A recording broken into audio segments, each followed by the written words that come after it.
zaman saat itu kelihatan wow banget. Sekarang setiap person kan bisa melakukan itu lewat video call.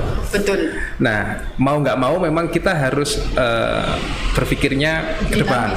Kita harus transpose bahwa mau nggak mau setelah pandemi ini kan kita mulai terbiasa dengan Zoom, dengan tim dan sebagainya. Termasuk transaksi di perbankan pun kita juga harus mulai dengan teknologi. Oleh sebab itulah kita rilis Livin. Mungkin secara gambaran umum setiap bank pasti punya. Yang namanya mobile banking itu pasti punya. Cuman bagaimana kita bisa jadi different dengan yang lainnya. Jadi yang paling mungkin simple aja di Livin, kita bisa mau reksadana. Jadi kalau dulu itu mau buka reksadana harus ke kantor ketemu CS-nya yang bersertifikasi, yang bisa jelasin ini reksadananya kayak gini loh, naiknya kayak gini loh. Sekarang cukup di sini. Kalau beli tiket dan sebagainya mungkin beberapa persen ada tarik tunai tanpa ATM, awalnya kita rilis itu, terus sekarang beberapa rekanan saudara yang lain juga sudah bisa. Terus yang pasti yang nggak bisa ngisi e-money lewat handphone itu yang lain nggak bisa. Di Bank Mandiri bisa? Hanya di Livin bisanya. Hanya di Livin bisanya. Gimana ngisi apa? Ngisi e-money, kartu yang ditempel di tol atau beli di sebagainya. Kenapa nggak bisa? Karena emananya buatan Mandiri. Jadi kalau diisi dari mobile banking yang lain pasti nggak bisa. Ya. Berarti intinya berpikir ke depan ya. Berpikir ke depan toh. Intinya kalau buka rekening jangan selesai hanya saya mau nabung atau mau gimana. Harus total saya daftarin ini dong gini. Jadi misal nggak ada waktu lagi ke teller, nggak ada waktu lagi ke ATM, transaksinya bisa di atas motor atau di atas mobil atau di atas tempat tidur, bisa di sini semua. Kecuali di pesawat lah nggak bisa ya. Kecuali di pesawat. Kecuali satu. Nggak ada sih. Nggak ada sinyal. Semuanya bisa kecuali satu, tarik tunai. Nanti bingung uangnya keluar dari mana. Iya, dari HP kayak Enggak, nyimpennya di belakang sini. Simpen dulu. Oke, Garina, ini waktunya habis kita mau ngasih ngobrol sebenarnya. Iya, mungkin seperti itu Dimas dan Diajeng. Di episode kali ini kita membahas kupas habis perbankan, khususnya perbankan mandiri ya. Jadi bagi Dimas dan Diajeng serta Netralis, jangan lupa untuk menggunakan transaksi lewat digital ya Mas ya. Siap.